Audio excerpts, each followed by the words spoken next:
আজকে আমি আপনাদেরকে যে ঘটনাটা বলার সেটা তো বলবই, কিন্তু তার আগে একটা দুটো কথা আমি আপনাদেরকে বলে নিতে চাই।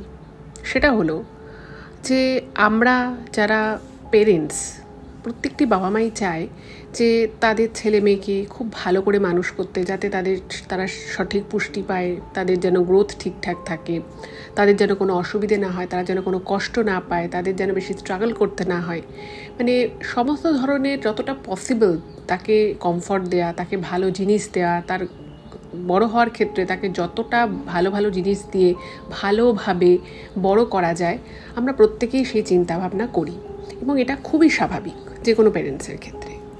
কিন্তু এখানে একটা বিশাল বড় বিষয় আমরা অনেক সময় কিন্তু অনেকে মিস করে যাই। আজকে আমি এই বিষয়টা নিয়ে কেন কথা বলছি সেটা আমি এর পরে আপনাদেরকে বলবো, কিন্তু তার আগে আমি বলি এই সমস্ত জিনিসগুলো একদম ঠিক আছে, কিন্তু একটা ছেলে বা মেয়েকে বড় করা বা ভালো মানুষ করার জন্য শুধুমাত্র ভালো নিউট্রিশন, ভালো স্কুল, ভালো পোশাক আশাক, জিনিসপত্র, তার ব্যবহারিক জিনিসগুলো ভালো ব্র্যান্ডেড, এগুলো হওয়া যতটা জরুরি, ঠিক ততটাই বা আমি বলবো তার থেকে অনেক বেশি জরুরি হচ্ছে তাকে সঠিক মোরাল ভ্যালুস শেখানো, তাকে একটা প্রকৃত শিক্ষা দিয়ে বড় করা। আর সেইটা কিন্তু প্রাইমারিভাবে বাবা মায়ের উপরেই দায়িত্বটা থাকে, যাতে করে সে বড় হয়ে একজন ভালো মানুষ হতে পারে বা এমন একজন মানুষ। দেখুন, প্রতিটি আমরা তো মানুষ, অ্যাকচুয়ালি তো আমরা দৈনন্দিন জীবনে রয়েছি, সাংসারিক জীবনে রয়েছি, সেখানে আমাদের প্রত্যেকের মধ্যে কিছু না কিছু কমতি থাকবে, এটাই স্বাভাবিক। কিন্তু এখনকার দিনে যা আস্তে আস্তে দেখা যাচ্ছে যে প্রতিটি বাচ্চা এত বেশি প্যাম্পার্ড হয়, এত বেশি ছোটোবেলা থেকে তারা যা চাইছে সেটা পেয়ে যাচ্ছে, যেভাবে চাইছে সেভাবে পেয়ে যাচ্ছে, তাকে এত বেশি ওভার কেয়ার করা হয়, অনেক বেশি প্যাম্পার করা হয়, তো তার ফলে না তাদের চারিত্রিক দিক থেকে অনেক রকমের পরিবর্তন আসছে। এবং অনেক ক্ষেত্রে এরকম দেখা যাচ্ছে যে সেই সমস্ত বাচ্চাগুলো বড় হয়ে যখন স্কুলে যাচ্ছে বা স্কুল থেকে কলেজে যাচ্ছে বা ব্যক্তিগত জীবনেও কারোর সাথে সেভাবে বনিবনা হচ্ছে না, কারণ তাদের মনে হচ্ছে যে তাদের মানে মনের কথা শোনার মতো কেউ নেই, তাদেরকেই বেশি অ্যাডজাস্ট করতে হচ্ছে। অথচ দেখা যাবে যে বাস্তবিক ক্ষেত্রে সেটা কিন্তু খুব সামান্যই হয়তো কিছু অ্যাডজাস্টমেন্ট করতে হয়।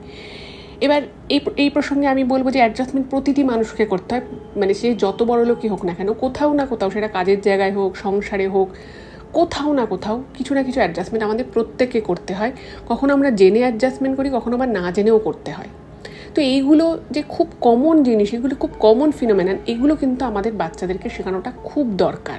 কারণ এইগুলো যদি আমরা না শেখাই, আমরা যদি সবসময় তারা যেভাবে চাইছে, যেটা চাইছে, যখন চাইছে তাদেরকে দিয়ে দিই, তাদেরকে সবসময় শুধুমাত্র কমফর্ট জোনেই রাখি, যাতে তাদের বেশি পরিশ্রম করতে না হয়, যাতে তাদের বেশি চিন্তা করতে না হয়, তাদের এতটুকু আমরা কঠিন যে জীবনের যে কঠিন বাস্তব সেটার সাথে যদি আমরা একেবারেই ইন্ট্রোডিউস না করাই, তাদেরকে যদি আমরা কোনো কাজ না করতে দিই, তাহলে কিন্তু তারা মানুষ হিসেবে খুব দুর্বল মানুষ হবে এবং তারা ভবিষ্যতে কোনো জায়গায় গিয়ে সেভাবে টিকতে পারবে না। নিজেদের যে হার্ড ওয়ার্ক যেটা বলে, সেইটা করতে গিয়ে তাদেরকে কিন্তু অনেক অনেক বেশি কষ্ট করতে হবে, কারণ এই জিনিসগুলো না একদিনে শেখা যায় না। ছোট থেকে আস্তে আস্তে তাদেরকে সেভাবে শিখিয়ে বড় করতে হয়।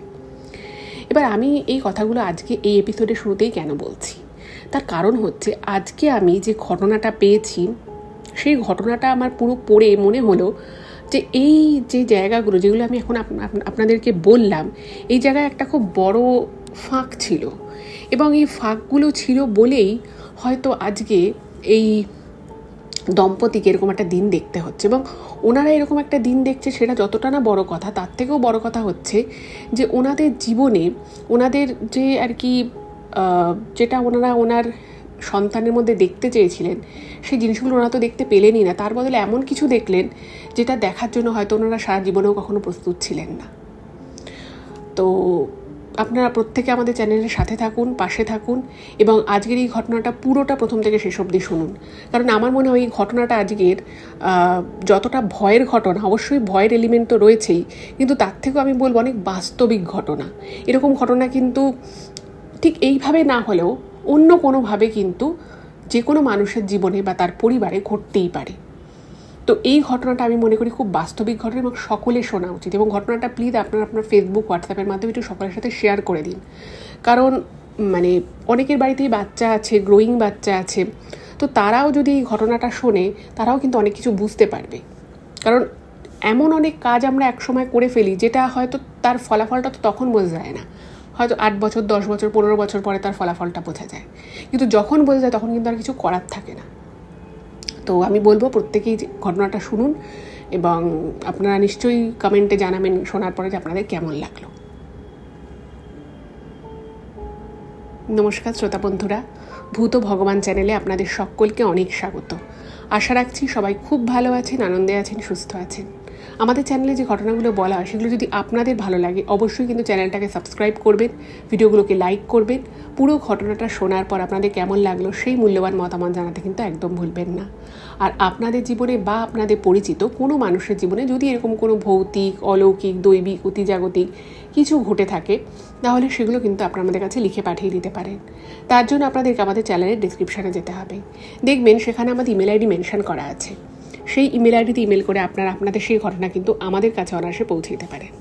আর একটা হাম্বেল রিকোয়েস্ট করব, যদি পসিবল হয় কাইন্ডলি আপনারা আমাদের চ্যানেলের ভিডিওগুলোকে আপনাদের ফ্রেন্ড এবং ফ্যামিলির মধ্যে একটু শেয়ার করে দিন, কারণ আমরা এই চ্যানেলে আর 5টা সাধারণ মানুষের জীবনে ঘটে যাওয়া বিভিন্ন রকমের ভৌতিক, অলৌকিক, দৈবিক, অতিজাগতিক এই ঘটনাগুলোই বলে থাকি।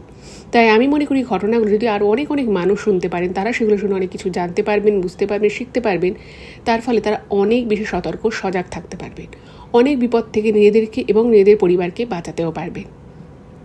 তো চলুন বন্ধুরা, আমি আজকের ঘটনা আপনাদের সামনে উপস্থাপনা করা শুরু করছি। এখন আমি যে ঘটনাটা আপনাদের সামনে বলতে চলেছি সেই ঘটনাটা আমাকে এক প্রৌঢ় দম্পতি লিখে পাঠিয়েছেন এবং উনি এই ইমেলটা যে করেছেন সেখানে কিন্তু ওনারা ওনাদের নামটা মেনশন করেননি। উনি বলেছেন যে আপনি কাকু কাকিমা হিসেবেও আমাদেরকে সম্বোধন করতে পারেন এবং বর্তমানে ওনারা কর্ণাটকের একটা রিহ্যাব সেন্টারে রয়েছেন। ওনারা এখন অনেকটাই সুস্থ, আগে খুবই অসুস্থ হয়ে পড়েছিলেন, তো এখন ওনারা অনেকটাই সুস্থ আছেন এবং বাকি জীবনটা ওনারা কর্ণাটকেই কোনো একটা বৃদ্ধাশ্রম টাইপের কোনো জায়গায় ওনারা কাটাবেন, মানে এই রিহ্যাব থেকে বেরিয়ে ওনারা সেখানে এরকমই কোনো একটা জায়গায় বাকি দিনগুলো কাটাবেন, সেটাই উনি লিখেছেন। এবং তার সাথে সাথে এটাও জানিয়েছেন যে ওনারা বেশ অনেক দিন থেকেই আমাদের এই চ্যানেল ভূত ভগবান শোনেন, ওনাদের খুব ভালো লাগে। তো অবশ্যই তার জন্য কাকু কাকিমাকে অনেক ধন্যবাদ।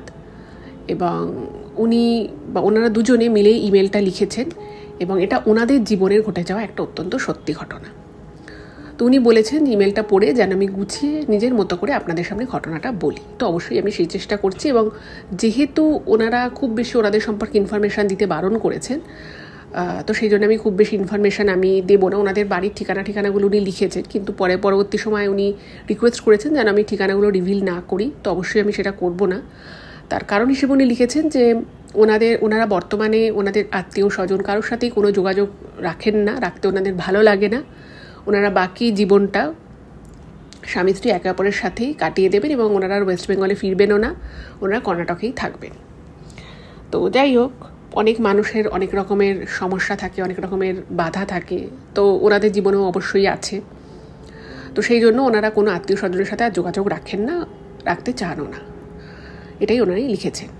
আচ্ছা, প্রথমে আমি যখন এই ঘটনাটা বলছি তো তার আগে আমি ঘটনা সম্পর্কিত মানে একটা ইন্ট্রোডাকশন আপনাদেরকে দিয়ে দিই, তাহলে আপনাদের ঘটনাটা বুঝতে সুবিধা হবে, আমারও বলতে সুবিধা হবে। তো এই দম্পতির বিয়ে হয়েছিল আজ থেকে বহু বছর আগে এবং যখন ওনাদের বিয়ে হয় ওনারা কিন্তু একে অপরকে পছন্দ করে বিয়ে করেছিলেন এবং যখন বিয়ে করেন তখন কিন্তু এই কাকু খুব একটা ভালো কিছু করতেন না, মানে ওই টুকটাক কাজকর্ম করতেন এবং বাড়ির লোক যাকে বলে খুবই আর কি বিয়ের এগেনস্টেই ছিলেন যে ছেলে ভালো কিছু কাজকর্ম করে না, তো কি বিয়ে করবে। যাই হোক, তো তখন এই কাকু বলে যে না, আমি ওকে বিয়ে করে নিই এবং আমি যা রোজগার করব তা বাড়িতে এসে উনি খুব সামান্য পোর্শন নিজের কাছে রাখতো, বাকি টাকাটা উনি ওনার বাবার হাতে দিয়ে দিতেন যাতে সংসারটা ঠিকঠাক মতো চলে। এবং বিয়ের আগে উনি যেটা জানিয়েছেন যে উনি টুকটাক কাজকর্ম করতেন, কাজকর্ম করতে ওনার খুব একটা ভালো লাগতো না। কিন্তু যখন উনি বিয়ে করেন, বিয়ে করার পরে ওনার স্ত্রী ওনাকে একদিন বোঝায় যে দেখো আমরা তো বিয়ে করে ফেলেছি, তো এবারে সংসারে একটা দুটো কথা উঠবে, এখন আমিও রয়েছি, তো তুমি কিন্তু ভালো করে মন দিয়ে কিছু একটা কাজকর্ম করো। মানে আগে যেটা হতো, কাকু একটা কাজ করতেন, কিছুদিন করতে সেটা ভালো লাগতো না, আবার একটা অন্য কাজ করতেন, তো এইভাবে কাজ করলে তো সেই কোনো কাজেই গ্রোথ সেরকম হয় না, তো এভাবেই আর কি চলছিল। তো উনি বিয়ের পরে আস্তে আস্তে সিরিয়াস হলেন কাজের বিষয়ে, এবং এই কাজ ওই কাজ করতে করতে করতে করতে উনি একটা ছোটোখাটো ব্যবসা শুরু করলেন। এবং প্রথমে সেই ব্যবসাটা খুব একটা ভালো না চললেও ব্যবসাটা শুরু 7-8 মাস পর থেকে আস্তে আস্তে ব্যবসায় উনি লাভের মুখ দেখতে থাকেন। এবং সেই শুরু, তারপরে তো সেই ব্যবসা ফুলে ফেঁপে ওঠে, সংসারে সবাই খুব খুশি, হাসি খুশি আর কি। এবং এরপরে বিয়ের 6 বছর পরে ওনাদের একটা কন্যা সন্তান হয়। এবার এই কন্যা সন্তান যখন হলো তখন তো পরিবারের সবাই ভীষণ ভীষণ খুশি। মানে মা বাবা, তারা তো বাবা মারা তো খুশি হবেই, কিন্তু তাদের যে বাবা মা তারাও খুব খুশি। দুই পরিবার থেকে একদম মানে হাসি আনন্দ। কারণ একটা ভালো উনি ব্যবসা করছিলেন, আয় উন্নতি ভালো ছিল, সবই ঠিক ছিল, কিন্তু শুধু সবাই ভাবতো যে একটা যদি বাচ্চা থাকতো তাহলে আরও সুন্দর ভরে উঠতো। তো সেই মেয়েটা যখন হলো তখন পরিবারের আনন্দ খুশির একেবারে জোয়ার বয়ে গেল, ওনারাও খুব খুশি। তো এই মেয়েটি, এই কন্যা সন্তান আর কি যখন হয়, তো তখন কাকু কাকিমা নিজেদের মধ্যে কথাবার্তা বলে ঠিক করে যে আমরা আমাদের মেয়েকে মানে সব থেকে ভালোটা, মানে ওনাদের পক্ষে যতটা ভালো দেওয়া পসিবল তার থেকেও বেশি চেষ্টা করে সব থেকে ভালো জিনিসটা দিয়ে আমরা মেয়েকে বড় করব। যে কোনো বাবা মাই এটা ভাবে। তো কিন্তু এই ভাবনাটা একটা নর্মাল লেভেল অবধি ঠিক আছে, একদম ছোট বাচ্চাকে সবাই চাইবে ভালো করে কেয়ার করতে, ভালো ভালো জিনিস দিতে। কিন্তু এটা যখন একটা অবসেশন পর্যায়ে চলে যায় যে না, আমাকে সবসময় বেস্টটাই মার্কেটের কিনে দিতে হবে, সব থেকে বেস্ট জিনিসটা আমি আমার বাচ্চার জন্য করব, বেস্ট ডাক্তার দেখাবো, বেস্ট হসপিটালে দেখাবো, এইগুলো যেমন থাকে। দেখুন, শারীরিক ব্যাপার বা ডাক্তারের ব্যাপারটা তাও হতে পারে, কিন্তু মানে সব কিছুতেই আমি সব থেকে দামি যে জিনিসটা হবে, যেটা সব থেকে ভালো, সেটাই শুধুমাত্র আমার বাচ্চা পাবে, কোনো খারাপ জিনিসটা কি বা মিডিয়াম রেঞ্জের জিনিস সে কোনোদিনও চোখেই দেখবে না, এই ধরনের ধারণাগুলো কিন্তু কোথাও না কোথাও যথেষ্ট ভুল। যাই হোক, তো সেই সময় কাকু কাকিমা ভাবলেন যে আমাদের মেয়েকে সবসময় আমরা দামি দামি জামা কাপড় পরাবো, ভালো ভালো খাবার খাওয়াবো, এগুলো নিয়ে চিন্তা ভাবনা করলেন এবং ছোটো থেকে মেয়েকে সেভাবেই বড় করা শুরু করলেন। এবার প্রথম দিকে ব্যাপারটা খুব ঠিকঠাকই ছিল, প্রথম দিকে তো আর বাড়াবাড়ি কি হচ্ছে না হচ্ছে সেটা তো বোঝা যায় না। তো সেভাবেই মেয়ে আস্তে আস্তে বড় হতে লাগলো। এবং সেই সময় কিন্তু ওনাদের ওখানে সব থেকে বড় দোকান থেকে মেয়ের জন্য জামা কাপড় কেনা হতো, সব থেকে দামি জামা কাপড়গুলো কেনা হতো। মেয়ের জন্মদিনে অনেক বড় করে কেক কেটে সেই সময় লোকজন ডেকে প্রত্যেকটা জন্মদিন পালন করা হতো। আর যেহেতু ব্যবসা ছিল, পয়সা কড়িও ছিল, ফলে ওনারা না মানে দ্বিতীয়বার ভাবতেন না। এবং যেটা উনি ইমেলে লিখেছেন যে এরকমও হয়েছে যে হয়তো ওনারা জীবনে সেগুলো কিছুই সেভাবে পায়নি, কিন্তু ওনাদের সাধ্যের বাইরে গিয়েও এমন অনেক কিছু মেয়ের জন্য করা শুরু করলেন, যেটা করতে গিয়ে হয়তো মানে টাকা পয়সা ওনাদের কাছে ছিল ঠিকই, কিন্তু তাই বলে এতটাও বেশি ছিল না যে অতটা পরিমাণ টাকা তারা মানে খুব ইজিলি খরচা করে দেবে। কিন্তু ওনারা মেয়ের জন্য সেটাও করলেন। এবং আস্তে আস্তে মেয়ে বড় হলো, এবং মেয়ে যখন বড় হলো স্বাভাবিকভাবেই তার বুদ্ধি শুদ্ধি বাড়ছে। তো সেও বুঝতে পারলো যে তার বাবা মা তার জন্য সমস্ত কিছু করতে পারে, এবং তার মানে তাকে সমস্তটায় ভালো জিনিস দিয়ে তাকে বড় করেছে। এবং যা হয় আর কি, একটা বাচ্চা যদি প্রথম থেকে ছোটোবেলা থেকে দেখে যে তার জন্য সব বেস্টটা আসছে, তো সেও কিন্তু নিজের মনে বা নিজের চিন্তাভাবনায় এটাই আনতে থাকবে যে আমি সব থেকে ভালোটাই ডিজার্ভ করি, মানে সবার কাছে যা থাকবে আমার কাছে তার থেকে বেস্ট জিনিসটা থাকবে, সব থেকে ভালোটা আমি পাবো, আমারই প্রাপ্য। এই বিষয়টা কিন্তু ওনার মেয়ের মনে মাথার মধ্যে কোথাও একটা বসে গেছিল। এবার যখন বাচ্চা ছোট থাকে, যাই হোক মানে একটু বড় হলো, সেটা তো ছোটোই, ধরুন 7-8 বছর বয়স, এবার তখন ধরুন বাচ্চা কিছু একটা বললো বা কিছু একটা তার মনে হলো, তো বাড়ির লোক ভাবতো যে ঠিক আছে বাচ্চা মানুষ বলেছে কি আছে। তখন কিন্তু বাবা মায়েরা সেই বিষয়টাকে খুব একটা খতিয়ে ভাবেন না, তার কারণ ওনাদের মনে হয় যে এটা তো খুব স্বাভাবিক, ছোট মানুষ বলছে, বেশ মিষ্টি লাগে শুনতে। তো ওনারাও সেভাবে ব্যাপারটাকে ইগনোর করতে থাকে। অনেক সময় মানে এরকমও হয়েছে, উনি লিখেছেন যে স্কুলে একটা গেছে এবং সেই স্কুলে ওনাদের মেয়ে দেখেছে যে ওনার মেয়ের কাছে যে ড্রেসটা ছিল সেই ড্রেসটা বেশ ভালো দামি ড্রেস, বড় দোকান থেকে কেনা। তো সেই তাদের মেয়ে স্কুলে গিয়ে দেখেছে যে ওই স্কুলের অন্য একটি মেয়ের কাছেও ওরকমই একটা ড্রেস আছে। তো সে নাকি তখন স্কুল থেকে এসে বলেছিল বাড়িতে, যে বাবা মাকে বলেছিল যে তোমরা বলেছিলে আমাকে সব থেকে ভালো জিনিসটা দিয়েছো, এরকম কারোর কাছে নেই, আমি তো স্কুলে আজকেই একজনকে দেখেছি পড়তে, আমি আর এই ড্রেসটা পরবো না। এবং সেই মেয়ে সেই দামি ড্রেসটি একবারই পরে, দ্বিতীয়বার কিন্তু আর সে পরে না। এবং তার বাবা মাও এই বিষয়টা নিয়ে প্রথমে 1-2বার বোঝানোর চেষ্টা করে, কিন্তু যখন দেখছে মেয়ে আর বুঝছে না, ওনারা আর বোঝানো আর সেই বেগটা নেয়নি। তো বলেছে ঠিক আছে, তুই পড়বি না তো পড়বি না, ঠিক আছে আমরা তোকে আবার অন্য কোনো ড্রেস কিনে দেবো। এই টাইপের ওনারা ওনাদের মেয়েকে নিয়ে না খুব অবসেসড হয়ে পড়ছিলেন আস্তে আস্তে, সেটা কিন্তু ওনারা নিজেরা বোঝেননি। এবার এইভাবে চলছে, মেয়েও বড় হচ্ছে, মেয়ে জানে, মেয়েকে উনি লিখেছেন যে আমাদের মেয়েকে আমরা কোনোদিনও 1 গ্লাস জল জাস্ট নিয়ে যে জলটা খাবে সেটা আমার মেয়ে কোনোদিন করেনি। এবং এটা আমরাও সবাইকে খুব গর্ব করে বলতাম যে আমরা আমাদের মেয়েকে জল গড়িয়ে খেতে দিই না, এবং ও নিজেও জানতো যে এটা খুব গ্লোরি করার মতো একটা কিছু বিষয়, এটা বেশ ভালো বিষয় যে আমাকে জল নিয়ে খেতে হয় না। তো ওনারা এভাবেই মেয়েকে মানুষ করছেন, প্রত্যেক জন্মদিনে বা প্রত্যেক সময় মেয়েকে সোনার জিনিস দেওয়া, মেয়ের জন্য অনেক কিছু হচ্ছে, আয়োজন হচ্ছে ঘরে, মেয়ের কিছু একটা খেতে ভালো লাগছে না সেই জিনিসটা বাড়িতেই আসছে না, ভালো জিনিস যেগুলো লাগে মেয়ে শুধুমাত্র সেগুলোই ঘরে আসছে। এভাবে আস্তে আস্তে মেয়েটি না বুঝতে পারে যে ও হচ্ছে সব থেকে দামি কেউ একজন, যার যে মেয়েটি ভাবে যে পৃথিবীতে সবাই তার মন জুগিয়ে চলবে, এরকম একটা মানসিকতা ওর আস্তে আস্তে হয়ে গেল। এবার মেয়েটা যখন কলেজে ভর্তি হলো তখন কিন্তু ওর ডিমান্ড বলুন, ওর হাঁটা চলা কথাবার্তা সব কিছুর মধ্যেই এই বিষয়টা আস্তে আস্তে খুব প্রকাশ পেতে লাগলো। মেয়েটার সাথে হয়তো 2 মিনিট যদি কেউ কথা বলতো সে বুঝে যেত যে মেয়েটা এরকম স্বভাবের।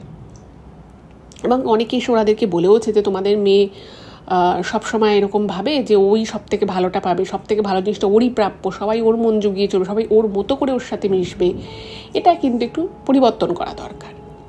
এবার যা হয়, ওনারা মেয়েকে এত লাই দিয়ে, এত ভালোবেসে, এত প্যাম্পার করে মানুষ করেছে, ফলে সেই সময় যখন অন্য কেউ কথাগুলো বলতো তখন ওনাদের ভালো লাগতো না শুনতে। ওনারা নিজেরা ইমেলে লিখেছে যে আমাদের ভালো লাগতো না শুনতে, আমরা ভাবতাম যে আমাদের মেয়ের নিন্দে করছে, আর ওনাদের মেয়েকে দেখতে শুনতে ভালো ছিল, তো ওনারা ভাবতেন যে অনেকের হয়তো হিংসা হচ্ছে তাই এই কথাগুলো বলছে।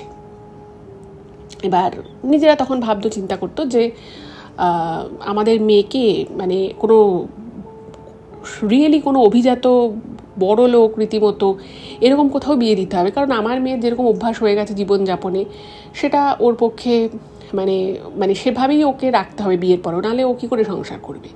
ও যখন জাস্ট কলেজে উঠেছে মেয়েটা।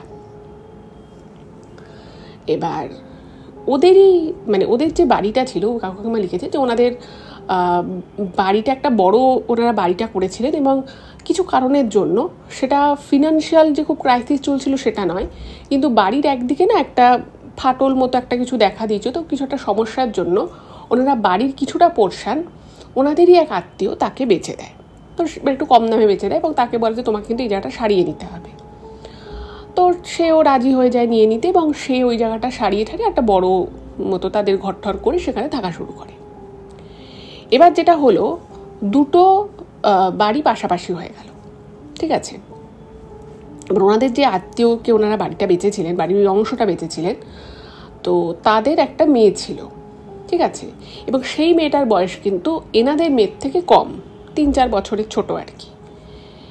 এবার এই মেয়েটা একমাত্র মেয়ে, বাড়িতে সকলের নয়নের মণি, ওর কথা কেউ ফেলে না, ও জানে যে ও যেটা পাচ্ছে, ও যেটা আর কি, ওকেই সবাই খুব মাথায় করে রাখে, সবাই ওর প্রশংসা করছে।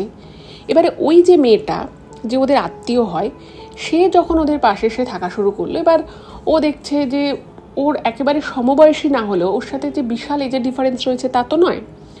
তো ও দেখতো যে ওই মেয়েটা খুব ভালো আর কি গান গায়, বেশ ভালো কথাবার্তা বলে সবার সাথে। এবার ওদের বাড়িতে হয়তো কোনো আত্মীয় স্বজন এসেছে বা কেউ এসেছে, সে হয়তো ওই মেয়েটার সাথে আর দেখা হলো, যেহেতু একদম পাশেই ওরা থাকে, তো তার সে বেশ প্রশংসা করছে যে বাহ এই মেয়েটাও তো খুব ভালো, তো ও তো খুব ভালো গান গাস, যা হয় আর কি। ভালো যদি জিনিস হয় বা ভালো যদি কেউ কিছু দেখে অবশ্যই সেটা প্রশংসা তো করবেই। এইবারে এই মেয়েটা তখন কলেজে পড়ে, ঠিক আছে, একেবারে ছোট কিন্তু নয়। ওর মনে না আস্তে আস্তে একটা ঈর্ষা আসতে থাকলো। ও ভাবতো যে ওদের বাড়িতে এসে আগে কেউ ওকেই শুধু দেখতো, ওর নামেই প্রশংসা করতো, ওর কথাই বলতো, কিন্তু এখন দেখছে যে মানে ওর বাবা যে যাকে বেঁচেছে ওদের ওদের কিন্তু সে আত্মীয় হয়, দুঃসম্পর্কের আত্মীয়ই হয়, তাকে সেই বাড়ির মেয়েটাকে সবাই খুব প্রেজ করছে, ভালো বলছে, মেয়েটা ভালো গানও গায়। এবার ওদের মেয়ে, ওনাদের আর কি মেয়ে বললো যে আমি গান শিখবো। তোর বাবা বললো যে তুই এখন কেন গান শিখ? বলছে না আমি গান শিখবো। তো বলছে ঠিক আছে তুই গানে ভর্তি করে দিচ্ছি। তো ওনার গানে ভর্তি করে দেয় এবং একজন টিচার বাড়িতে আসতো গান শিখতে। এবার যা হয় আর কি, দেখুন জোর করে অনেকে অনেক কিছুই করতে পারে, কিন্তু সেটা দেখুন এমনি করা আর প্রফেশনালি করা বা খুব নিখুঁতভাবে দক্ষতার সাথে করা, এই দুটোর মধ্যে তো পার্থক্য আছে। ওই যে মেয়েটি, ওদের যে পাশে যে থাকতো আত্মীয় মেয়েটি, তো সেই মেয়েটি কিন্তু সত্যিই ভালো গাইতো, তার গানের গলা ছিল এবং সে প্রত্যেকদিন রেওয়াজ করতে বসতো এবং সে গানটাকে নিয়ে খুব সিরিয়াস ছিল।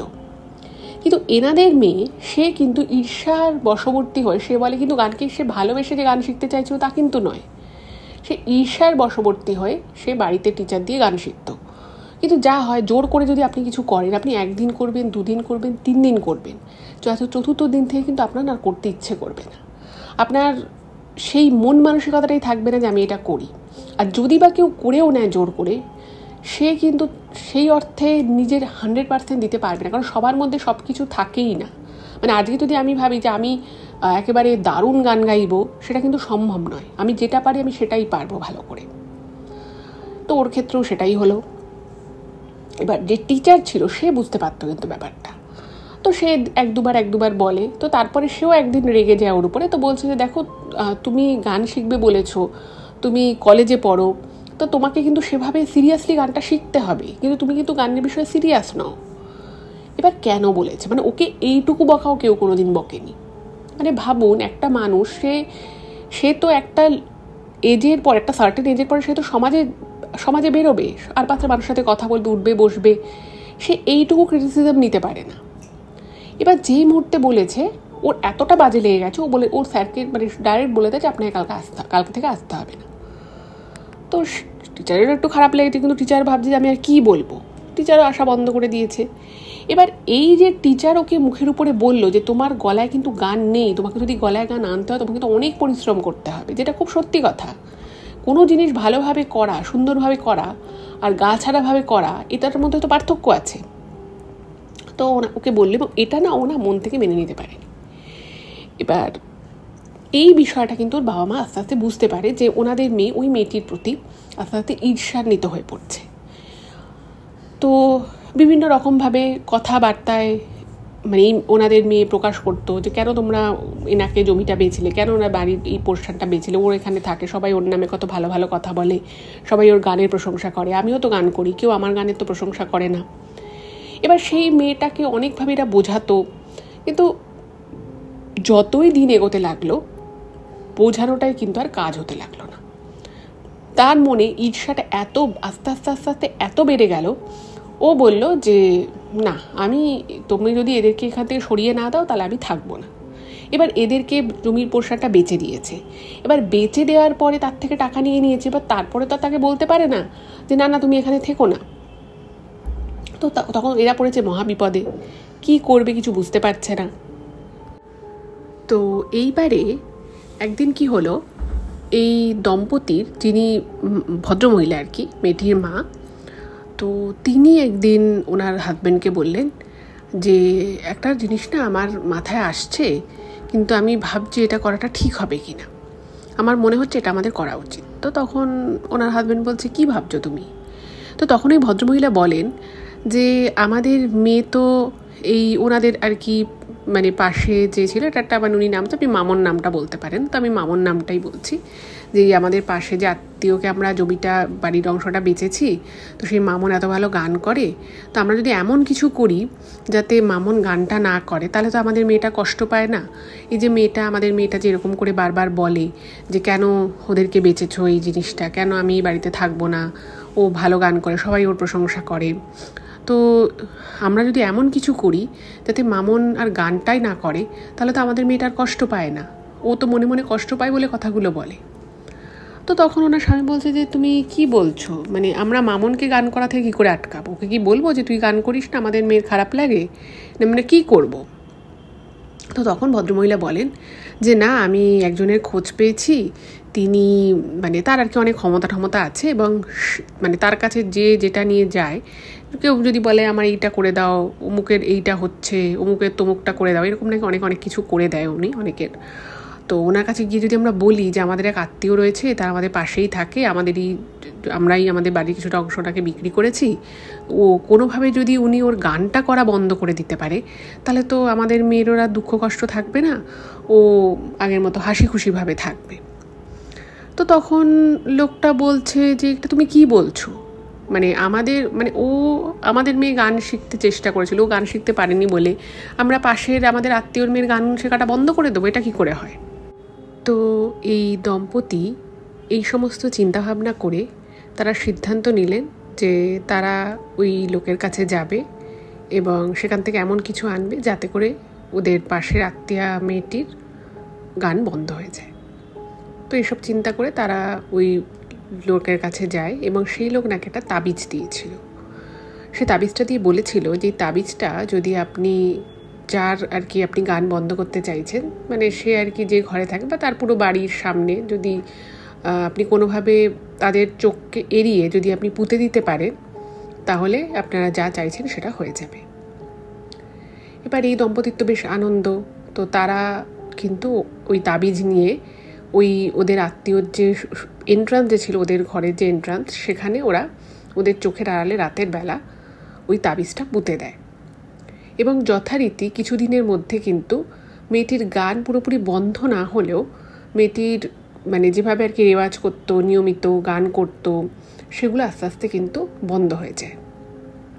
এবং ওই আত্মীয়া মেয়েটির যে বাবা মা, তারাও বুঝতে পারে না যে মেয়েটি এত গান ভালোবাসতো, হঠাৎ করে এখন গান নিয়ে অত বেশি থাকতে চাইছে। এবার ওরা ভাবে যে হয়তো পড়াশুনোর চাপ বেড়েছে, সেই জন্য হয়তো মেয়েটা গানের থেকে একটু হলেও ইন্টারেস্ট হারিয়ে ফেলছে। তো ব্যাপারটা গেল, এবং যখন এনাদের মেয়ে বুঝতে পারে যে তাদের সে আত্মীয়া মেয়ে মামুন, তার গান আর কি সে অতটা গান বাজনা করছে না, অতটা রেওয়াজ করছে না, ও বেশ পরিমাণে খুশি হয়। তো একদিন কি করে, ওই মেয়েটি তার বাবা মাকে বলে যে মা, ও গান করা কেন হঠাৎ করে কমিয়ে দিল, কি ব্যাপার হলো?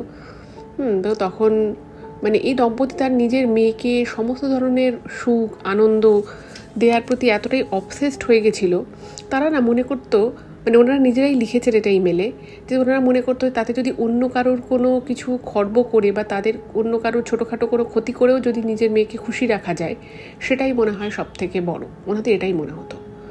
তো তখন ওনারা না মেয়েকে বলে যে আমরা এক জায়গায় গেছিলাম, সেখান থেকে একটা তাবিজ এনেছি এবং সেই তাবিজ ওদের ঘরের কাছে আমরা রেখে এসেছিলাম, সেই জন্য মেয়েটার গান বাজনা বন্ধ হয়ে গেছে। এবং অদ্ভুত বিষয় ভাবুন যে ওনার মেয়ে তখন কলেজে পড়ে, সেও কিন্তু পারত এই কথাটা শোনার পরে নিজের বাবা মাকে সাবধান করতে এবং তাদেরকে বলতে যে তোমরা কেন এই কাজটা করলে, কাজটা করার তোমাদের ঠিক হয়নি। কিন্তু অদ্ভুত বিষয় হচ্ছে যে তাদের মেয়েও কিন্তু এই কথাটা শুনে বেশ খুশি হয় এবং সে বলে যে বাবা, মানে যার কাছে গেছো তার মানে একটা দেয়া তাবিজে এত ভালো একটা কাজ হয়ে গেল, আমাকে তার কাছে নিয়ে চলো না গো। তো প্রথমে দম্পতি রাজি হয়নি, তারপরে তারা মেয়েকে নিয়ে তার কাছে যায় এবং মেয়ের মনে তখন মানে একটা অন্য রকমেরই আশা, একটা অন্য রকমের স্বপ্ন চলে আসে। সে ভাবতে থাকে যে তাহলে এইভাবেই বুঝি জীবনে অনেক কিছু পাওয়া যায়, এভাবেই হয়তো একটা কোনো তাবিজ কবজের মাধ্যমে মনের সমস্ত ইচ্ছে আশা আকাঙ্ক্ষা, অন্যকে মানুষ যেভাবে দেখতে চায়, যেভাবে চায়, সেভাবেই হয়তো সব কিছু হয়ে যাবে। এবার ব্যাপার হলো যে ওই মেয়েটি একটি ছেলেকে পছন্দ করতো, ওনাদের মেয়ে একটি ছেলেকে পছন্দ করতো এবং সেই ছেলেটি কিন্তু পড়াশোনায় খুব ভালো ছিল, খুব ভালো ফ্যামিলির ছেলে এবং মানে ওর সাথে কোনো একটা বন্ধু আর কি, কোনো একটা বন্ধু মারফতেই দেখা হয়েছিল এবং যা হয় আর কি, মানে ফ্রেন্ডের ফ্রেন্ড জাস্ট হাই হ্যালো হয়। এবারে মেয়েটি চিন্তা করতে থাকে যে ওর যেহেতু ছেলেটাকে খুব ভালো লাগতো, খুব পছন্দ ছিল এবং ছেলেটা না মানে পড়াশুনোয় ভালো ছিল, ভদ্রসভ্য ভালো ছেলে এবং ছেলেটা কিন্তু বেশ বড়লোক বাড়ি থেকে বিলং করতো। তো সেই ছেলেটার কথা কিন্তু মেয়েটি তার মাকে বলেছিল যে মা, আমার একটা এরকম ছেলেকে পছন্দ, কিন্তু ছেলেটা আমার মনে হয় না ও আমাকে মানে জাস্ট ফ্রেন্ডের ফ্রেন্ড যেরকম হয় আর কি, জাস্ট সেই হিসেবেই আমাকে কনসিডার করে, আমার মনে হয় না যে ও আমাকে ভালোবাসে বা সেরকম কোনো ফিলিংস ওর মনের মধ্যে আছে। এবার ওই যে বললাম, প্রথম থেকে মেয়েকে এত বেশি মানে সব কিছু পৃথিবীর যত ভালো জিনিস আছে সেটা দেওয়ার চেষ্টা সবাই করে, কিন্তু সব কিছুই যে তার মেয়ে পাবে বা পেতেই পারে, যেটা তার ভালো লাগবে সেটা সবসময় যে সে সেভাবেই তার জীবনে আসবে, সেই শিক্ষাটাই কিন্তু ওনারা দিতে ভুলে গেছিলেন। তো ওনার মা কথাটা শুনে তার বাবাকে বলে, তো মেয়ের বাবাও ভাবছে যে বাবা আমার মেয়ে একটা ছেলেকে পছন্দ করেছে, তো তাহলে তো আমার মেয়ের উচিত সেই ছেলেটাকে পাওয়া। তো এই মেয়েটি আর কি বিভিন্ন রকমভাবে ছেলেটার সাথে কথাবার্তা বলার চেষ্টা করে এবং যেটা বুঝতে পারে যে ছেলেটার মনে কিন্তু ওর প্রতি এরকম কিছুই নেই, বরং ছেলেটি একটা অন্য মেয়েকে ভালোবাসে। সেটা কাকে ভালোবাসে সেই বিষয়ে অত বেশি ডিটেলস জানতে পারেনি, কিন্তু এটুকু বুঝতে পেরেছে এবং শুনতে পায় যে ছেলেটির একজন প্রেমিকা আছে। এবার মেয়েটি তখন ওর বাবা মাকে বলে যে তোমরা যেখান থেকে গিয়ে তাবিজ এনে ওই মামনের গান বন্ধ করেছিলে, আমি সেখানে যাব এবং সেখানে গিয়ে আমি জানাবো যে আমার মুখ ছেলেটাকে পছন্দ, নিশ্চয়ই তিনি আমার কথা শুনবেন, নিশ্চয়ই তিনি আমাকে কিছু দেবেন। এবার মেয়ের বাবা মা প্রথমে ভাবলো যে মেয়ে যখন বলছে তাহলে হয়তো নিয়ে গেলে ঠিক হবে, নাহলে আমার মেয়েটা খুব কষ্ট পাবে, যা হয় আর কি, যেভাবে মানুষ করে ছোটোবেলা থেকে নিজেরাও যেরকম মন মানসিকতা ওর প্রতি রেখেছে, তারা তখন মেয়েটাকে নিয়ে যায়। এবার ওই দম্পতি তার মেয়েকে নিয়ে ওই লোকটির কাছে যায় এবং গিয়ে বলে যে তাদের মেয়ের একজনকে খুব ভালো লাগে, কিন্তু সেই ছেলেটির হয়তো ওকে সে অর্থে ভালো লাগে না, এত কিছু একটা করতে। তো সেই লোকটা তখন বলে যে ঠিক আছে আমি করে দিচ্ছি। তো সেই বলে সে কিছু রিচুয়ালস করে এবং ওকে কিছু তাবিজ কবজ দেয়। এবার মেয়েটা তো মানে একদম দৃঢ় বিশ্বাস ওর মনের মধ্যে রয়েছে যে এইগুলো করলে ওই ছেলেটি ওর প্রতি আকর্ষিত হবে এবং ওদের মধ্যে একটা ভালোবাসার সম্পর্ক তৈরি হয়ে যাবে। এবার সেই তাবিজ কবজ করা হলো, যা যা রিচুয়ালস বললো সেগুলো সমস্ত করলো, কিন্তু এক্ষেত্রে যেটা হলো সেটা হচ্ছে কিছুই ফল হলো না। মেয়েটা যেটা চাইছিল, যে জন্য ওর সেই লোকটির কাছে যাওয়া, সেরকম কিছুই হলো না। মানে ছেলেটির মধ্যে কোনো পরিবর্তন এলো না, বা ছেলেটি যে মেয়েটিকে আলাদা করে বিশেষ প্রাধান্য দিচ্ছে সেরকমও কিছু হলো না। তো এগুলো দেখার পরে মেয়েটা না প্রচণ্ড রাগ হয়। দেখুন, ছোটোবেলা থেকে ওকে এমনভাবেই মানুষ করা হয়েছে যেখানে যেটা ও চেয়েছে, যেটা ওর মনে হয়েছে যেটা ঠিক বা এটা আমার পাওয়া উচিত, তো সেটাই পেয়ে এসেছে, সেভাবেই সেটা হয়েছে। এবার জীবনে প্রথমবার এটা এরকম হলো যে ও কিছু একটা চাইছে, ওর বাবা মা হয়তো চেষ্টা করলো সেটা ফলপ্রসূ করার, কিন্তু সেটা হলো না। এবার দেখুন, যখন হলো না তখন ওর সমস্ত রাগটা গিয়ে প্রথমে পড়লো ওর বাবা মায়ের উপরে। ওর বিহেভিয়ার আস্তে আস্তে কিন্তু খুব খারাপ হতে লাগলো। বাড়িতে খুব রুড বিহেভ করতো, খেতে চাইতো না, খাবার দিলে খাবার ছুঁড়ে ফেলে দিত, ভালোভাবে কথা বলতো না, এবং প্রত্যেক মুহূর্তে ওর বাবা মাকে বলতো যে তোমরা আমাকে এমন একজনের কাছে নিয়ে গেলে যে কাজটা করতেই পারলো না, এবং আমি যে ছেলেটিকে ভালোবাসি ও তো আমার দিকে সেই অর্থে তাকাই না, মানে আমি তাহলে কি করব এখন? তো সমস্ত কিছুর জন্য তোমরা দায়ী, তোমরা যদি আমাকে ঠিক টাইমে ঠিক জায়গায় ঠিক লোকের কাছে নিয়ে যেতে তাহলে হয়তো ওই ছেলেটার সাথে আমার একটা সম্পর্ক হলেও হতে পারত।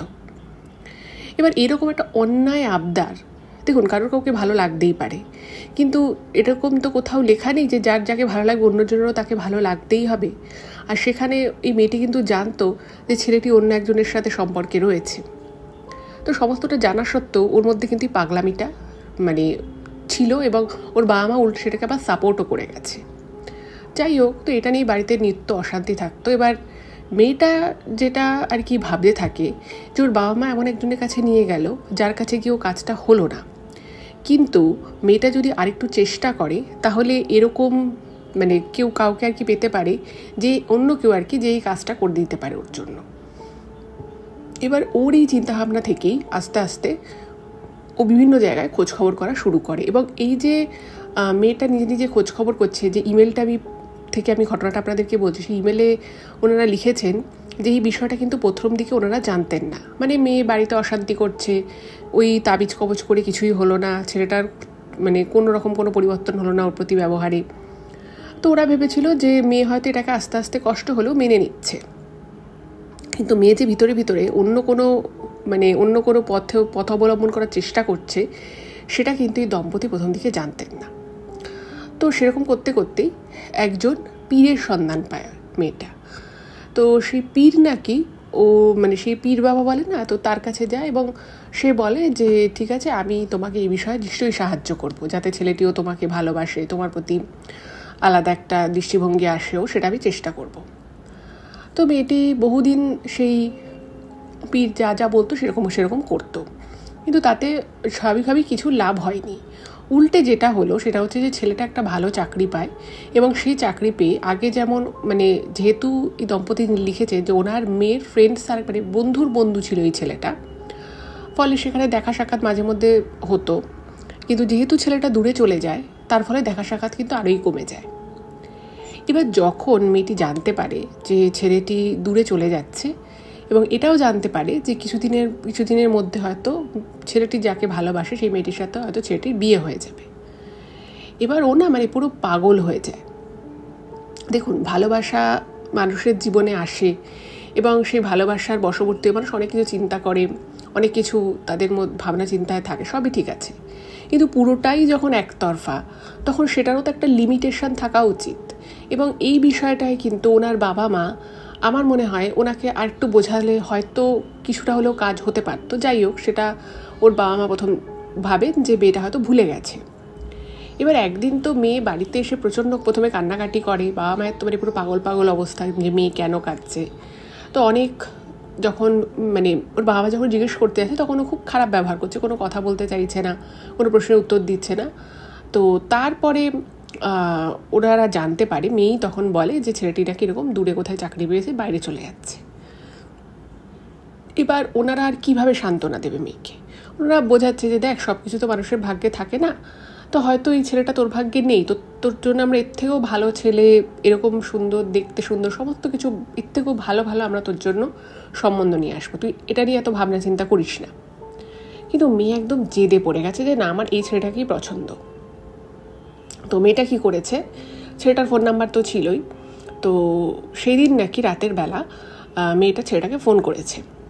ফোন করে স্বাভাবিকভাবে ওর মনের ভাবনা চিন্তা, ওর প্রতি কীরকম ভাবনা চিন্তা রাখে, ও যে ওকে ভালোবাসে সে সমস্ত কথা বলেছে। এবার দেখুন, ছেলেটা না খুব ভালো ছিল। আমি কেন ভালো ছিল বলছি, কারণ ছেলেটা কিন্তু এই সমস্ত শুনে ওকে কোনো মিথ্যে প্রতিশ্রুতি দিতে পারতো বা ওকে মিথ্যে কথা বলতে পারতো। ছেলেটা নাকি সমস্ত কিছু শুনে বলেছিল যে তোর বিহেভিয়ারে আমার একাধবার সন্দেহ হয়েছিল, কিন্তু আমি ভেবেছিলাম যে হয়তো এটা খুব নর্মাল, সবাই তো সমান হয় না, তো তোর মুখ থেকে কথাগুলো শুনে আমি আর কি বলবো বল, কিন্তু আমি একজনকে খুব ভালোবাসি। মেয়ের ছেলেটা সত্যি কথাই বলে দেয় এবং ওকে বলে যে তুই যেরকম কিছু ভাবছিস আমার তরফ থেকে কিন্তু সেরকম কিছু কোনোদিন ছিল না, আর ভবিষ্যতেও হবে না, আমি তোকে জাস্ট বন্ধু হিসেবেই দেখি। ছেলেটা ভালো স্পষ্ট কথা বলে দিয়েছে, কিন্তু ওই যে ছোটোবেলা থেকে না শুনতে মানে রিজেকশন বলুন বা না শোনাটা, এটাও কিন্তু মানুষের জীবনের পক্ষে খুব দরকার। ছোট থেকে বড় হওয়ার ক্ষেত্রে একটা বাচ্চার, সে ছেলে হোক বা মেয়ে হোক, সে যে সব জায়গাতে খুব অ্যাকসেপ্টেড হবে বা সবাই যে তার প্রেইজ করবে, সবাই তার কথা মেনে নেবে বা সে যেভাবে ভাববে সেটাই সবসময় হবে, এটা যে সবসময় নাও হতে পারে, এই জিনিসটা না মেয়েটা কোনোদিনও শেখেইনি বাড়িতে। তো ও যখন শুনলো যে ছেলেটা ওকে রিজেক্ট করে দিল বা ওকে বললো যে আমি তোকে জাস্ট বন্ধু হিসেবেই দেখি, আমি অন্য একজনকে ভালোবাসি, এটা নো আর নিতে পারে না। এবং ও না মানে তীব্র মানে একটা রিয়াকশান ওর মধ্যে কিন্তু ও শো করে, এবং সেটা যখন ফোনের মধ্যে যতটুকু ছেলেটা বুঝতে পারে সেটাকে একটু বোঝায় এবং তারপরে ছেলেটা ফোন কেটে দেয়। এবং এই জিনিসটা কিন্তু মেয়ের যে বাড়ির লোক বা তারা কিন্তু কিছুটা বুঝতে পারে যে এরকম বলেছে। এই ঘটনার পর থেকে মেয়েটা কিন্তু মানে আরও বেশি রুড হয়ে যায়, মানে বাড়িতে প্রচণ্ড খারাপভাবে কথা বলতো নিজের বাবা মায়ের সাথে, কারোর কোনো কথাও শুনতো না, এবং ও কোথায় যেত কী করতো মানে ও কিছুই বলতো না ওর বাবা মাকে, এবং ওর বাবা মায়ের কিন্তু আস্তে আস্তে চিন্তা বাড়তে থাকে। এবং এরপরে যে মেয়েটা যে স্টেপ নেয় সেই বিষয়টা মানে ওই পীরের কাছে যে গেছিলো সেটা তো ওর বাবা মা জানতো, সেটা অনেক পরে জানতে পেরেছিল, কিন্তু মেয়েটা তখন বুঝতে পারে যে পীরের কাছে গিয়েও কোনো সমস্যার সমাধান হলো না। তখন সেই পীরকে গিয়েও বলে যে এরকম ঘটনা, আমি এত কিছু করলাম, আমার তো কিছুই ফল লাভ হলো না। তো তখন নাকি সেই পীর বলে যে ঠিক আছে, আমি তোমাকে আমাদের এক হুজুরের কাছে নিয়ে যাব। এবার এই হুজুরের কাছে যে নিয়ে যাওয়ার যে ব্যাপারটা, সেটাও কিন্তু মেয়েটা রাজি হয়ে যায়। মেয়েটা বলে যে ঠিক আছে, আমি যেতে রাজি আছি, হুজুরের সাথে দেখা করতে রাজি আছি, কিন্তু ছেলেটা যেন মানে আমার সাথেই যেন ওর বিয়ে হয়, আমার সাথেই যেন ওর সম্পর্ক হয়, এইটা যেন একদম মানে গ্যারেন্টেড হয়, তাহলে আমি অবশ্যই যাব। এবার তখন ওর মনে মাথায় বিষয়টা এমনভাবেই চাগার দিয়ে রয়েছে, মানে ওকে যে যা বলতো মেয়েটা বিশ্বাস করে নিত। এদিকে আস্তে আস্তে মেয়েটার না মানে নিজের বাবা মায়ের সাথে একটা দূরত্ব তৈরি হচ্ছিল। ওর বাবা মায়ের কথা ভালো লাগলো না, কারণ ততক্ষণে ওর বাবা মা বুঝে গেছে যে মেয়েটা একটু বেশি রিয়াকশান দেখাচ্ছে। তো ওরা এবার ওকে বারণ করছে, যেটা করিস না, অমুক জায়গায় যাস না, এটা ঠিক না, ওটা ঠিক না, এগুলো যখন বলছে ওর তখন খারাপ লাগছে। মেয়েটা তো ওর সহ্য করতে পারছে না। যে বাবা মাকে ছোটোবেলায় এত ভালোবাসত, সেই বাবা মায়ের কথায় ওর তখন কানের মধ্যে বিষ লাগতো। যাই হোক, তো এদিকে যেটা হলো সেটা হচ্ছে যে মেয়েটা মানে আত্মীয় স্বজন বলুন বা পাড়া প্রতিবেশী সবাই জানতো কিন্তু যে এরা নিজেদের মেয়েকে একটু অন্যরকমভাবে মানুষ করে। তো সবাই মাঝে মধ্যে জিজ্ঞেস করতো যে তোমার মেয়ে এরকম চুপচাপ থাকে, কীরকম একটা প্রশ্ন করলে রাস্তায় উত্তর দেয় না, উত্তর দিয়ে চলে যায়। তো মানে বাইরের লোকেরা বলুন, মানে আত্মীয় স্বজন বা এমনি অন্যান্য পাড়া প্রতিবেশী, তারাও না বুঝতে পারতো যে কিছু একটা মেয়েটার মধ্যে পরিবর্তন হয়েছে, ঠিক আছে। তো সেই পরিবর্তনটা এক্স্যাক্টলি কী হয়েছে সেটা বুঝতে না পারলেও অনেকে জিজ্ঞেস করতো। এবার দেখুন, জিজ্ঞেস করলে আর এটা কী বা বলবে, তো ওদেরও কিছু বলার থাকতো না, বলতো যে মেয়ে ব্যস্ত আছে, মেয়ের কাজের চাপ বেড়ে গেছে, পড়াশোনার চাপ বেড়ে গেছে, এরকম কথাবার্তা বলে এড়িয়ে যেত। এইবারে যেটা হলো সেটা হচ্ছে যে একদিন মেয়েটা ওই হুজুরের কাছে যায়। এবারে ওই হুজুর নাকি ওকে প্রথম দিনই একটা কালো ধাগা ওকে বলে যে তুমি শরীরে পরে থাকো। ওকে কালো ধাগাটা দেয়, বলে যে তুমি হাতে হোক, পায়ে হোক, গলায় হোক পরে থাকবে, এবং তুমি যা চাইছো, যেভাবে চাইছো ঠিক সেভাবেই বিষয়টা হবে। উনি বলে যে আমি একটা জিনের মাধ্যমে বশীকরণ করব। তো সেই জিনের মাধ্যমে যে বশীকরণ করা হবে, তো সেই বশীকরণটা করে দিলে একবার যদি সেই বশীকরণটা হয়ে যায়, তাহলে বলছে যে তুমি বললে তো যে ও দূরে চলে যাচ্ছে, ও যদি দেশের বাইরে ও চলে যায়, তাহলেও তুমি যেখানে থাকবে ও পাগলের মতো ছুটে তোমার কাছে আসবে, এবং আমি এমন করে দেবো যাতে করে ও তোমার কথায় উঠবে, তোমার কথায় বসবে, তোমার পারমিশন ছাড়া ও হয়তো মানে বাথরুমেও যাবে না, এরকম আমি বশীকরণ করতে পারি। মানে এতটা আমার বশীকরণ মানে প্রগাঢ়। এবার মেয়েটা তো এটাই চাইছিল যে যেন তেন প্রকারেরও ছেলেটা যেন ওর সাথে সম্পর্ক রাখে, ওকে যেন ভালোবাসে, ওর তো এটুকুই চাহিদা ছিল। এবার ও যখন শুনছে যে কেউ একজন ওর সামনে এত কনফিডেন্টলি এই কথাগুলো বলছে, ও বলছে যে আপনি যা বলছেন মানে সেটা যদি হয় তার জন্য যা খুশি করতে পারি, আমার কিছু যায় আসে না। তো তখন লোকটা বলে যে ঠিক আছে। এবার দেখুন, এই কাজগুলো করতে তো পয়সার দরকার, ওর কাছে তো আর অত টাকা নেই। এবার ছোটোবেলা থেকেই ওর বাবা মা ওকে ছোটোখাটো সোনার জিনিস অনেক কিছু গড়িয়ে দিয়েছিল, এবং প্রচুর আংটি, কানের দুল এগুলো ওর থাকতো। এবং ও কী করতো, ওই আংটি, কানের দুলগুলোকে মানে নিজের ঘর থেকে ওর বাবা মাকে না জানিয়ে ওগুলো নিয়ে নিত, নিয়ে গিয়েও দূরে কোথাও গিয়ে সোনার দোকানে বেচে দিত, সেখান থেকেও টাকা নিত। সেই টাকা গিয়েও সেই হুজুরকে দিত, এবং সেই হুজুর ওকে কালো ধাগা কখনো দিত, কখনো ওকে বলেছিল যে আচ্ছা, এখানে আর একটা জিনিস ওনারা মেনশন করেছে, ওনারা এগুলো সবই কিন্তু ওনারা, আমি যেগুলো এখন বলছি এগুলো সবকটাই কিন্তু ওনারা অনেক পরে জানতে পেরেছিল যে ওনার মেয়ে কী ঘটনাগুলো ঘটিয়েছিল, এবং এমন অনেক কিছুই আছে যেগুলো হয়তো ওনারা আজও জানেন না, ঠিক আছে। কারণ ওনার মেয়েও সব কিছু দিয়ে খুব সঠিকভাবে এখনও বলতে পারে তা কিন্তু নয়। যাই হোক, তো টাকা এরকমভাবে দেয়, এবং ওই হুজুর নাকি ওকে বলেছে যে তোমাকে একটা কাজ করতে হবে, সেটা হচ্ছে ছেলেটার ব্যবহৃত কোনো জিনিস, সেটা জামা কাপড় হোক বা ওর মাথায় চুল আঁচড়ানো চিরুনি হোক, এরকম কিছু একটা জিনিস তোমাকে জোগাড় করে এনে দিতে হবে। এবার ও তো খুব মহাবিপদে পড়ে গেল, কারণ ওর সাথে মানে বন্ধুর যতটুকু ফ্রেন্ড হয় সেরকমই, খুব ভালো বন্ধু তাও নয়। এবং ওর বাড়ি কোথায় সেটা জানে, কিন্তু কোনোদিন ওর বাড়ি যায়ও নি, যারা প্রশ্নও ওঠেনি। এবার এই অবস্থায় ওর ব্যবহৃত জিনিস কী করে আনবে, ব্যবহৃত জিনিস তো আনার কিছু নেই। তো ও তখন সেটাকে একদিন ফোন টোন করে বলে যে মানে অনেক রিকোয়েস্ট করে যে তুই তো চলেই যাচ্ছিস, তো তুই একবার অন্তত যদি দেখা হয় আমাদের খুব ভালো হয়, তো এরকম অনেক করে বলে। তো ছেলেটা বলছে যে আমি কেন তোমার সাথে এমনি দেখা করতে যাব। তো তারপরে ওদের কোনো একটা বন্ধুর জন্মদিন বা কিছু একটা ছিল, তো সেখানে ছেলেটা আসে, এবং ছেলেটা আসার পরে ও অনেক রকম ছল চাতুরি করে ছেলেটার একটা ব্যবহৃত রুমাল ওখান থেকে নিয়ে আসতে পারে, ঠিক আছে। এবং রুমালটা নিয়ে এসেও হুজুরকে দেয়, এবং তখন ওইটা নিয়ে নাকি হুজুর ওকে বলেছিল যে ব্যাস তুমি এবার একদম নিশ্চিন্তে থাকো, এবারে আমি এমন বশীকরণ করব ছেলেটা তোমাকে ছাড়া পৃথিবীতে কিছু জানবে না, কিছু চিনবে না, ওর বাবা মাকেও চিনবে না, এমন মানে জোর থাকবে সেই বশীকরণের।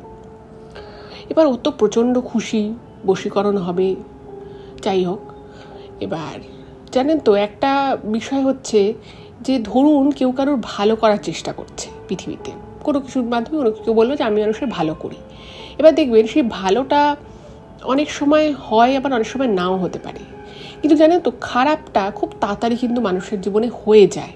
এটা কিন্তু আমিও অনেক ক্ষেত্রে দেখেছি। দেখবেন খুব ভালো কিছু আপনি ভাবতেই থাকুন যে একটা ভালো কিছু হবে, ভালো কিছু হবে, সেটা হয়তো হতে একটু সময়ও লাগতে পারে, বা অনেক সময় অনেক ক্ষেত্রে হয়ও না। কিন্তু মানুষ যখন খুব বেশি খারাপ ভাবনা চিন্তা বারবার আসতে থাকে, তখন কিন্তু অনেক সময় এরকমও হয় যে খারাপটা খুব তাড়াতাড়ি হয়ে যায়, বা কোনো না কোনোভাবে সেই নেগেটিভিটিটা না, মানে হয়তো না হলেও সেই নেগেটিভ জিনিসটা ভাবতে ভাবতে মনটা খুব নেগেটিভ হয়ে যায়। ফলে মানুষের যে কাজকর্ম থাকে সেটাও কিন্তু সেই নেগেটিভ কাজের দিকেই কিন্তু এগিয়ে যায় মানুষ অনেকটা। আর পজিটিভ ভাবলে মানুষের মনটাও খুব পজিটিভ থাকে, মানুষ কিন্তু একটা খুব ভালো এনার্জি ফিল করে নিজের মধ্যে। এবার যাই হোক, এরকম একটা জিনের মাধ্যমে এই যেটা করবে বলেছিল বশীকরণটা, উনি যে ঠিক কী করেছিল সেটা কিন্তু জানা নেই, বাট যেটা হলো সেটা কিন্তু মারাত্মক। ছেলেটাকে বশীকরণ করতে যাওয়ার চেষ্টা যেটা করেছিল, সেই চেষ্টাটা ব্যর্থ হয়। ছেলেটা তো ওই বশীভূত হয়ই না। উল্টে যেটা হলো, যেটা মেয়েটা তখনও বুঝতে পারেনি, কিন্তু ওর বাবা মা আস্তে আস্তে বুঝতে পারে যে মেয়ের ভিতরে একটা অদ্ভুত রকমের পরিবর্তন এসেছে, যে পরিবর্তনটা একেবারেই কাম্য নয়। মানে ওর হাঁটা চলার মধ্যে কেমন একটা ছেলে ছেলে ভাব চলে এসেছে। ওর মানে দেখবেন একটা মেয়ে যেভাবে বসে, যেভাবে হাঁটা চলা করে, বা প্রতিটি মানুষেরও তো এগুলো করার একটা নির্দিষ্ট স্টাইল আছে, তো ওর মধ্যে একটা পরিবর্তন এসেছে। অদ্ভুত রকমভাবে ও খুব বেশি বেশি খায়, যে খাওয়াটা একেবারেই মানে মেয়েটি, দেখুন বাবা মা তো জানে যে তার সন্তান কীভাবে খাওয়া দাওয়া করে, কতটা খায়, তো ওনারা খেয়াল করে যে খুব বেশি বেশি খাচ্ছে, যেটা প্রথম 1-2 দিন ওদের স্বাভাবিক লাগলো। পরবর্তী সময় মেয়েটির মায়ের কিন্তু খুব চোখে পড়তে থাকে যে ব্যাপারটা কি হলো, এভাবে খাচ্ছে কেন। যাই হোক, এই ব্যাপারটা তাও গেল।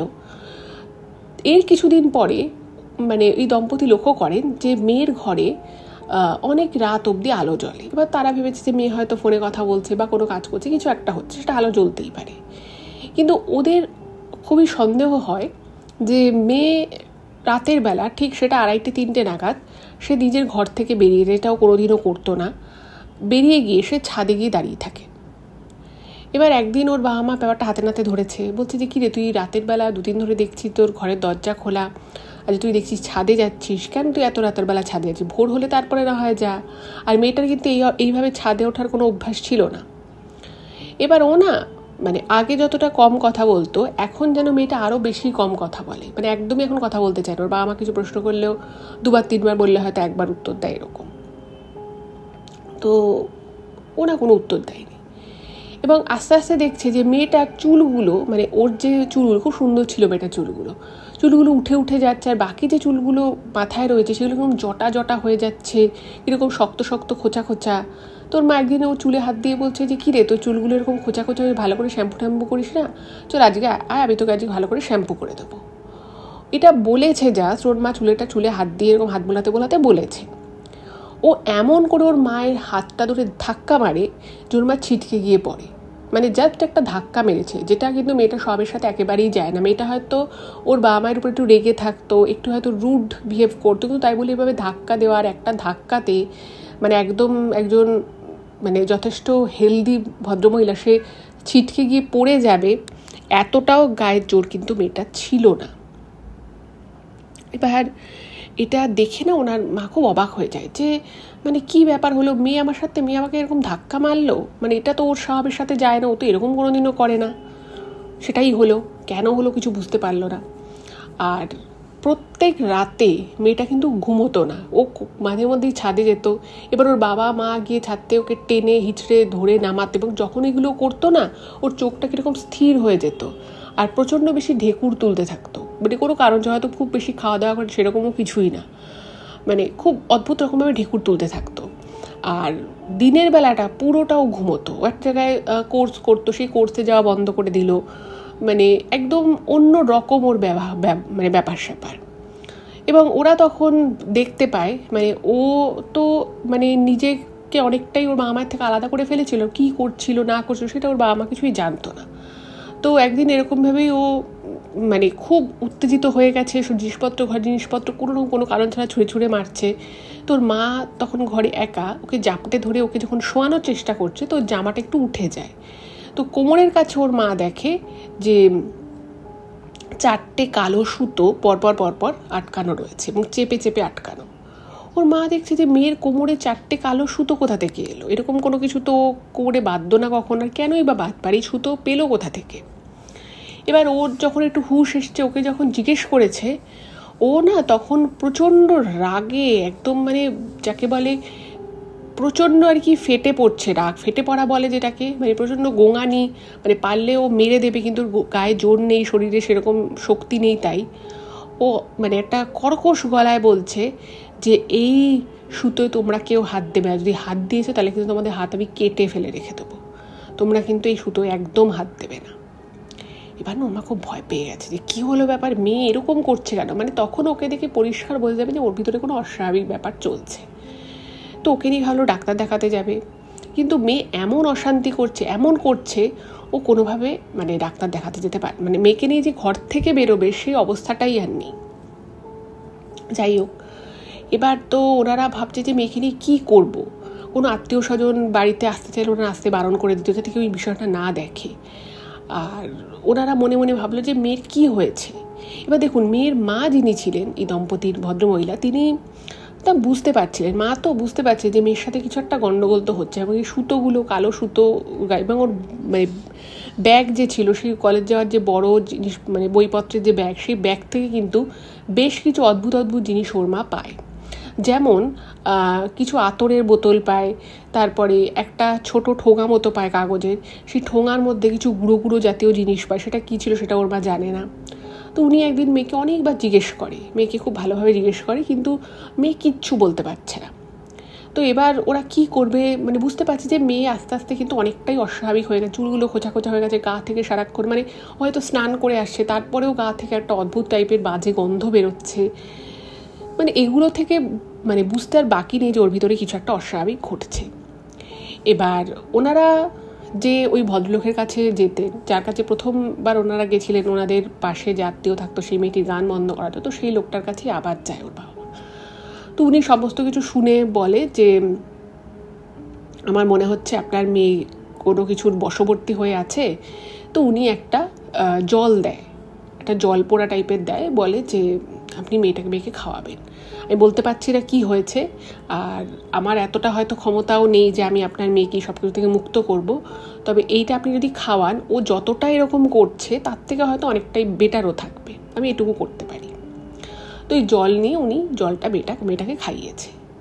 এবার সেই মেয়েটা যখন জলটা খায়, মানে প্রথম যখন জলটা খেয়েছে সে মানে পুরো ছটফট করছে, মানে আমি ইমেলে লিখেছে যে মানে গরম তেল গায়ে পড়লে মানুষ যেরকম ছটফট করতে পারে, প্রচণ্ড তাত লাগবে, ফোসকা পড়ে যাবে, ওকে ওই জলটা খাওয়ানোর পর ঠিক সেম রিয়াকশান দেয়। তো এরপরে যেটা হলো, ওটা কীরকম মানে একটা ঘোরের মধ্যে থাকতো, ওই উত্তেজনা ব্যাপারটা, প্রচণ্ড রাগ, যে জিনিসপত্র ছুঁড়ে ফেলে দেওয়া, এগুলো কমলো ঠিকই, কিন্তু ওর মনে হতো যেন ভিতরে খুব কষ্টে আছে। তো ওকে যখন ওর বাবা মা, তারপরে ওর মা জিজ্ঞেস করে যে কি হয়েছে তোর, তুই এরকম কেন করছিস, তো তখন ও নাকি আধো করে কিছুটা এরকম করে বলে যে এরকমও একজন হুজুরের কাছে গেছে, ও বলে যে আমাকে ওনার কাছে নিয়ে চলো, কারণ তখন ওর শারীরিক অবস্থাও ভালো না যে ও নিজে যাবে। তো বলছে যে কোথায় সেই হুজুর বসে, ওরা তো কিছুই জানে না। তো তখন ও অনেক কষ্টে বলে এবং ওকে নিয়ে সেই হুজুরের কাছে যায়। এবং এই দম্পতি মানে যেটা ইমেলে লিখেছেন যে ওনারা প্রতি মুহূর্তে তখন বুঝতে পারছিলেন যে ওনারা মেয়েকে যেভাবে বড় করেছেন, মেয়ের প্রতিটি কথা শুনতেন, মেয়ে যা চাইতো যেভাবে চাইতো সেটাই ওনারা করতেন, এটা যে কত বড় ওনাদের জীবনের ভুল ছিল সেটা ওনারা তখন বুঝলেন। যাই হোক, তো সেই হুজুরের কাছে যায় এবং হুজুরের কাছে গিয়ে এই দম্পতি হাতে পায়ে ওনাকে ধরে যে আপনি যা হোক করে আমার মেয়েকে স্বাভাবিক সুস্থ করে দিন। আমরা মেয়েকে ডাক্তারও দেখিয়েছি, মাঝখানে আবার ওরা ডাক্তারও দেখায়, বলছে যে আমরা ডাক্তার দেখিয়েছি কিন্তু তাতে বিশেষ কিছু লাভ হয়নি, ঠিক আছে আপনারা যেভাবেই হোক আপনি আমার মেয়েকে একটু সুস্থ করে দিন। তো সেই হুজুর মানে কিছু করেন এবং তাতে মেয়েটা কিছুটা সুস্থও হয়। এবার সুস্থ হওয়ার পরে ওরা ভাবলো যে ঠিক আছে যা হয়েছে এবার মেয়েকে ওরা তাড়াতাড়ি বিয়ে দিয়ে দেবে। অদ্ভুতভাবে ওনারা মেয়ের জন্য খুব ভালো ভালো সম্বন্ধ আনতো, কিন্তু মানে মেয়েটা না কাউকেই পছন্দ হতো না, মানে কোনো না কোনো খুঁত আর কি সম্বন্ধ থেকে ধরেছে, কোনো ছেলেকেই সেভাবে ভালো লাগছে না। মেয়েটির মা যে সে অনেকবার ওর সাথে কথা বলার চেষ্টা করেছে, কিন্তু মেয়েটার মধ্যে না মানে একটা অদ্ভুত রকম, মেয়েটা হয়তো আগের থেকে অনেকটাই সুস্থ হয়েছিল, কিন্তু ওনার মেয়ে যেরকম ছিল সে আগের অবস্থায় কিন্তু আর ফেরেনি। মানে বাবাকে সে খুব একটা যে পছন্দ করছে তা নয়, অনেক কথা সে বলতো, অনেক কথা সে বলতো না। ওই যে আমি আপনাদেরকে বললাম যে এর মাঝখানে আরও অনেক হয়তো ঘটনা ঘটেছে যেটা ওনার বিশ্বাস, কিন্তু সেটা ওনারা জানেন না। যাই হোক, তো এরপরে ওনারা দীর্ঘ 2-2.5 বছর মেয়ের জন্য অনেক সম্বন্ধ আনে, কিন্তু মেয়েটির কোনো ছেলেকে পছন্দ হয় না। এবং এটা ওনারা বুঝতে পারেন যে মেয়েটি কারোর সাথে কথা বলে এবং কারোর সাথে আর কি কোনো একটা বিশেষ বিষয় নিয়ে আলোচনা করে। মেয়েটিকে বহুবার মেয়েটির বাবা মা দুজনেই জিজ্ঞেস করে যে কী কথা বলছিস, কী ব্যাপার, তুই নিজের জীবনটাকে নিজের মতো করে কাটা, পড়াশুনো শেষ হয়ে গেছে, এবার তুই চাকরি কর, বা যা ইচ্ছে যেটা ইচ্ছে তুই সেটা করতে পারিস, কিন্তু তুই কী তোর জীবনে কী চলছে সেটা তো আমরা কিছুই জানি না। কিন্তু মেয়েটা বলে যে আমি তোমাদেরকে এসব বিষয় জানাবো না, যখন জানানোর হবে আমি ঠিক জানিয়ে দেবো। তো এরকম ওরা খুবই আর কি দুঃখ কষ্টের মধ্যে ওনাদের দিন কাটতে, ওনারা বুঝতে পারছেন যে ওনাদের মেয়ে ওনার হাতছাড়া হয়ে যাচ্ছে, এবং মেয়েকে যে স্বপ্ন নিয়ে ওনারা মানুষ করেছিলেন, যেরকম মানে ডেলিকেটভাবে ওকে ট্যাকেল করেছিল, সেই জিনিসটা যে অনেকটাই ভুল ছিল সেটা ওনারা বুঝতে পারেন, কিন্তু তখন অনেক দেরি হয়ে গেছে। এবং এইটা ওর মা বুঝতে পারে প্রথম, যে মেয়েটি এখনও কিন্তু এই হুজুরের সাথে দেখা সাক্ষাৎ করে, মানে হুজুরের সাথে যে ওর একটা যোগাযোগ আছে সেটা কিন্তু ওর মা বুঝতে পারে। এবার একদিন কি হয়, মেয়েটির জিনিসপত্র সমস্ত ঘরের গোছাচ্ছে। তো মেয়েটির মা বাবা বলছে যে কী হয়েছে, তো জিনিসপত্র কেন করছিস, কি কোথাও যাচ্ছিস? তো মেয়েটি বলে যে আমি বিয়ে করছি। এবার ওর মা খুব অবাক হয়ে গেছে যে বিয়ে করছি মানে আমরা কিছু জানলাম না, শুধু জিনিসপত্র করছি, বলছি বিয়ে করছি। তখন মেয়েটি বলে যে ওই যে হুজুর ছিল, সেই হুজুর নাকি একজনের সাথে ওকে পরিচয় করিয়েছে, এবং সে নাকি দোহাতে থাকে, মানে কাতার দোহাতে, সে দোহায় থাকে, এবং তার সাথে ওর বিয়ে হবে। তখন বলছে যে তোমরা যদি চাও তো দেখা সাক্ষাৎ করতে পারো, এবং আমি কিন্তু তাকে বিয়ে করছি, এবং আমাদের বিয়ে কিন্তু এখানে হবে না, আমাদের বিয়ে ওই দোহাতেই হবে।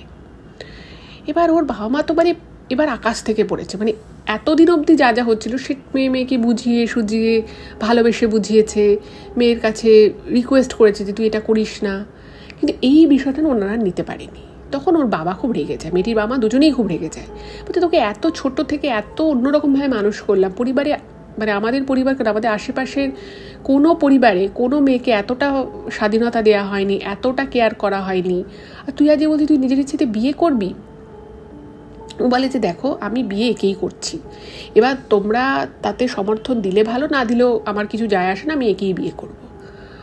তো বাধ্য হয়ে ওরা একদিন বলে যে ঠিক আছে তুই 2-3 দিন দাঁড়িয়ে যা, আমরা তোর সাথে ছেলেটার সাথে দেখা করতে যাব। তোরা যখন দেখা করতে যে দম্পতি যেটা লিখেছেন যে তার বয়স ওনার মেয়ের থেকে কমপক্ষে 16-17 বছরের বেশি হবে, এবং সে হচ্ছে একজন শেখ, ঠিক আছে, সে শেখ, সে কিছু সময় দোহাতে থাকে, কিছু সময় দুবাইতে থাকে, সে দুবাইয়ের শেখ, এবং অলরেডি তার কিন্তু আরও 2টো বউ আছে, মানে ওদের ক্ষেত্রে এটা আর কি হয় খুব কমন যে ওদের 2-3টে বিয়ে থাকতে পারে। তো এইগুলো শুনে এবং এগুলো যখন জানে তখন না ওনারা মানে কি বলবে কিছু বুঝতে পারছে, কারণ মেয়ে নিজেই বিয়ে করতে চাইছে, তাকে আর কি বলবে। তো তাও মেয়েটির মা ওই লোকটিকে বলে যে আপনি আমার মেয়েকে বলুন যে আপনি ওকে বিয়ে করতে পারবেন, আপনি দয়া করে ওকে বিয়ে করবেন না, মানে আমরা এই জিনিসটাকে ঠিক সহজভাবে নিতে পারছি না। কিন্তু ওই যে বশীকরণ করেছিল না, সেটার হয়তো কোনো একটা প্রভাব মেয়েটার উপরে পড়েছিল, মানে মেয়েটা যে একটা এরকম ডিসিশন নিতে পারে বা এরকম ওর চয়েস হতে পারে, সেটা কিন্তু মেয়ের বাবা মা যেটা হতেই পারে না।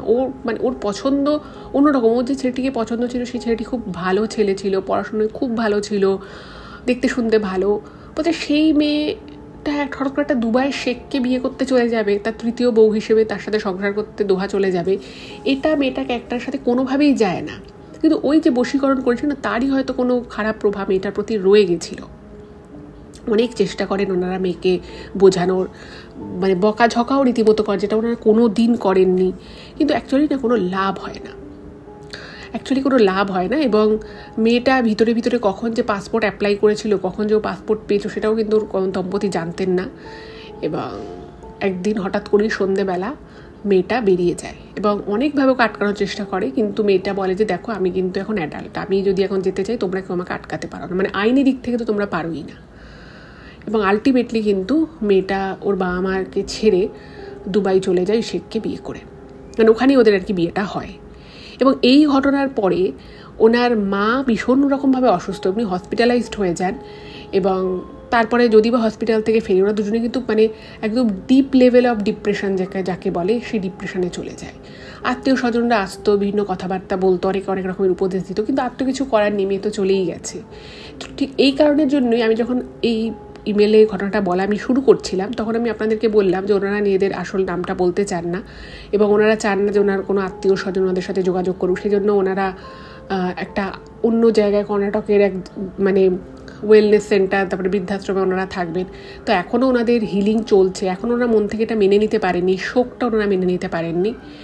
মেয়ের সাথে উনি লিখেছে যে এক দুবার কথা হয়েছে এবং মেয়ে ঠিকঠাক আছে এটুকু বুঝেছে, কিন্তু এই যে শোকটা, এই যে শকটা, এটা ওনারা নিতে পারেননি, এখনও নিতে পারেন না।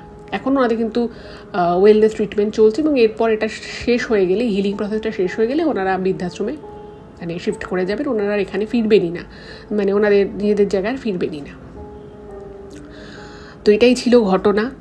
মানে আমি মনে করি এই প্যারেন্টিং ব্যাপারটা না অনেক দায়িত্বপূর্ণ একটা কাজ, শুধুমাত্র খাওয়ানো পড়ানো এটা তো নয়, এই যে সঠিক শিক্ষা দেওয়াটা, সঠিক বোঝানোটা। এবার দেখুন, সঠিক শিক্ষা বা বোঝানো ছোটোবেলা থেকে হলেও যে পরবর্তী ক্ষেত্রে সব কিছু খুব ভালো হবে, খুব পারফেক্ট হবে, সেটারও আবার অবশ্যই কোনো গ্যারেন্টি নেই, কিন্তু যেটুকু নিজেদের হাতে থাকে সেটুকু তো অবশ্যই করা যায়। না বলতে শেখা বা তুমি যা চাইছো সেটা যে সবসময় নাও হতে পারে, এইটা বোঝানোটা খুব দরকার। যাই হোক, তো উনি ইমেলের লাস্টে লিখেছেন যে হ্যাঁ আমরাও হয়তো অনেক দোষ করেছি, আমরা আমাদের আত্মীয়া মেয়ের সাথে একটা খারাপ করছে, হয়তো তারই আমরা শাস্তি পাচ্ছি। আমরা মেয়েকে সবসময় এটাই বুঝিয়ে এসেছিলাম যে সব কিছু তোমার মতো করেই হবে, তুমি যা চাইবে তাই হবে, হয়তো সেটার জন্যই আজকে এত বড় মাসুল দিতে হলো। তো এটাই ছিল ঘটনা। কেমন লাগলো অবশ্যই জানাবেন, আর প্লিজ ঘটনাগুলো একটু ফেসবুক হোয়াটসঅ্যাপে সকলের সাথে শেয়ার করে দিন, যাতে আরও অনেক মানুষ এগুলো শুনে একটু হলেও মানে কোনো লাইফ লেসন পায়। এটাই বলার। ভালো থাকবে, দেখাবে আবার পরবর্তী এপিসোডে। নমস্কার।